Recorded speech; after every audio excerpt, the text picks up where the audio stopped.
बंगाल में शिक्षक भर्ती घोटाले को लेकर ईडी का तेज एक्शन जारी है। ममता सरकार में उद्योग मंत्री पार्थ चैटर्जी को गिरफ्तार कर लिया गया है।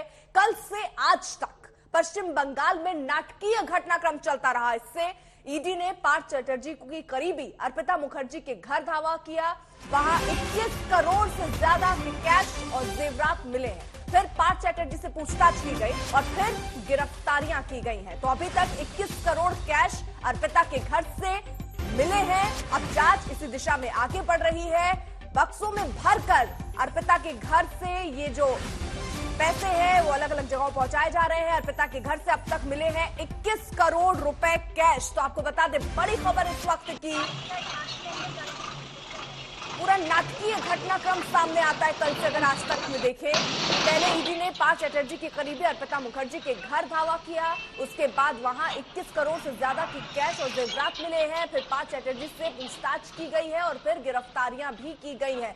तो करोड़ों रुपए अर्पिता के घर से मिलते हैं। वहां पर ट्रक पहुंचता है वो पैसों को ले जाने के लिए। ये तस्वीरें भी हम आपको साथ ही साथ दिखा रहे हैं।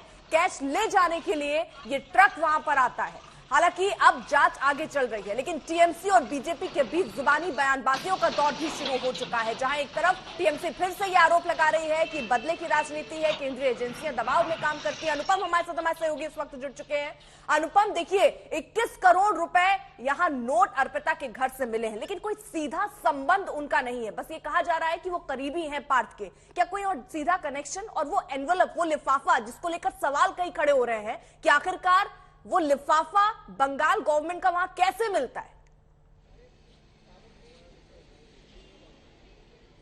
जी देखिए अर्पिता, इससे पहले तक जो होता आया था, टीएमसी के मिनिस्टर्स को पूछताछ के लिए सीबीआई या ईडी की ओर से बुलाया जाता था, नोटिस सर्व किया जाता था। वो आते थे, पूछताछ होती थी, घंटों पूछताछ होती थी और उसके बाद वो निकल जाते थे। लेकिन कोई सीधा सबूत इनके लिप्त रहने का अब तक नहीं मिला था। लेकिन इस घटना ने एक सीधा सबूत ईडी को दे दिया है, जहां 21 करोड़ से ज्यादा रुपए फिलहाल ईडी को प्राप्त हुए हैं, रिकवर हुए हैं, और वो भी अर्पिता मुखर्जी के घर से। अब उसमें जो लिफाफा मिला है उसमें बंगाल सरकार का नाम वहां पर लिखा हुआ है। तो अर्पिता मुखर्जी खास तौर पर किसी भी सरकारी संस्थान से जुड़ी हुई नहीं थी, किसी भी सरकारी नौकरी में नहीं थे। ऐसे में सरकारी जो लिफाफा है वहां यहाँ क्या कर रहा था, ये एक सवाल है और ये सबूत के तौर पर भी पेश किया जाएगा। हालांकि अब जो पूरा का पूरा मामला है, किस तरह से सबूतों को जो ईडी है वो कोर्ट में पेश करती है, उस पर भी टिकेगा। क्योंकि पुख्ता सबूतों के आधार पर ही जो ईडी के अधिकारी कह रहे हैं कि पार्थ चैटर्जी को गिरफ्तार किया गया है, जो दस्तावेज मिले हैं उनको गिरफ्तार किया गया है। और जो जांच की प्रक्रिया है दो तरीके से हो रही है। जो आपराधिक पार्ट है वो सीबीआई देख रही है और जो मनी लॉन्ड्रिंग, रुपयों के लेन देन का पार्ट है वो ईडी देख रहा है। तो ईडी खास तौर पर ये देख रहा है कि ये जो रुपए हैं ये कहां से आए, कैसे आए, कब आए, किसके थ्रू आए, कहां से वायर किए गए, और इसमें बहुत सारी और भी जानकारियां जुटाने की प्रक्रिया शुरू हो चुकी है। फिलहाल हम आपको दिखाते हैं वो ट्रक, जो आरबीआई का ट्रक इस वक्त अर्पिता के घर के ठीक सामने आकर खड़ा हुआ है। यहां से 20 से भी ज्यादा बड़े बड़े ट्रंक निकालकर ऊपर ले जाए गए हैं, जहां पर रुपयों को भरने का काम फिलहाल चल रहा है। और ये काफी मशक्कत का काम है, क्योंकि रुपए बहुत ज्यादा हैं, नगद है, कैश है 21 करोड़। आप समझ सकते हैं कितनी बड़ी रकम है। और इनको फिलहाल सीज करके सीजर लिस्ट तैयार की जाएगी। जो प्रोसेस है वो मैं बता रहा हूं। इसके बाद जो और भी जो दूसरी चीजें हैं उनको सीज किया जाएगा, सीजर लिस्ट तैयार की जाएगी और उनको जब निकाला जाएगा तब, हालांकि अभी तक गिरफ्तारी नहीं दिखाई जा रही है आधिकारिक तौर पर ईडी की ओर से, लेकिन कहा जा रहा है कि जब इन सामानों को निकाला जाएगा तब अर्पिता मुखर्जी को भी यहां से निकालकर पहले मेडिकल चेकअप के लिए लिया जाएगा, उसके बाद कोर्ट ले जाया जाएगा। हालांकि अब समय निकलता जा रहा है, कोर्ट का जो समय होता है, तो ऐसे में उनको कहां ले जाया जाता है, हो सकता है अगर बहुत देरी हो तो सीधे उनको यहां से ईडी दफ्तर में भी ले जाया जा सकता है। लेकिन ये सब कुछ डिपेंड कर रहा है कब उनको यहां से लेकर जो सीजर लिस्ट है वो तैयार होने के बाद निकाला जाता है।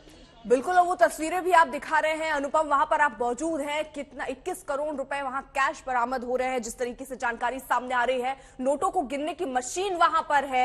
लेकिन इन सब के बीच जो आरोप लगा करते थे, अभी सीधे तौर पर यहां पर संबंध अर्पिता और पार्थ के किस तरीके के रहे हैं, जरा वो बता दीजिए।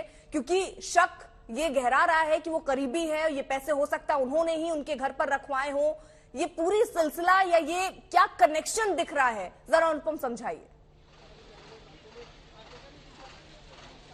जी देखिए, आधिकारिक तौर पर ईडी की ओर से जो स्टेटमेंट जारी किया गया था उसमें जो कहा गया था कि ये जो रुपए बरामद हुए हैं ये जो एसएससी घोटाले में जो रकम ली गई थी वो रुपए हैं। ये एक सीधा कनेक्शन ईडी की ओर से बताया गया था। हालांकि अभी जो सूत्रों के मार्फत खबर आ रही है कि अर्पिता मुखर्जी का संपर्क पार्थ चटर्जी से बहुत सालों से रहा है। लगभग 8-10 सालों से उनका संपर्क पार्थ चटर्जी के साथ रहा है और पार्थ चटर्जी का इस जगह यहाँ पर जो अपार्टमेंट है, घर है, यहाँ पर भी लगातार आना जाना बना हुआ था। और उनका अगर हम फेसबुक प्रोफाइल खंगाले, इंस्टा खंगाले तो उसमें बहुत सारी ऐसी तस्वीरें भी हमें देखने को मिल रही हैं जहां पर वो टीएमसी के कई कार्यक्रमों में शामिल हुई हैं। और जो नागतला उदयन संघ जो क्लब है दुर्गा पूजा जिसके अधीन की जाती है, उसके चेयरपर्सन है उपाध्याय। और जो दुर्गा पूजा का ब्रांड फेस हुआ करता था वो अर्पिता मुखर्जी का ब्रांड फेस हुआ करता था। तो ये सब बहुत सीधे कनेक्शंस हैं जो इस वक्त ये जो संपर्क सामने आ रहा है उसके खिलाफ जा रहे हैं।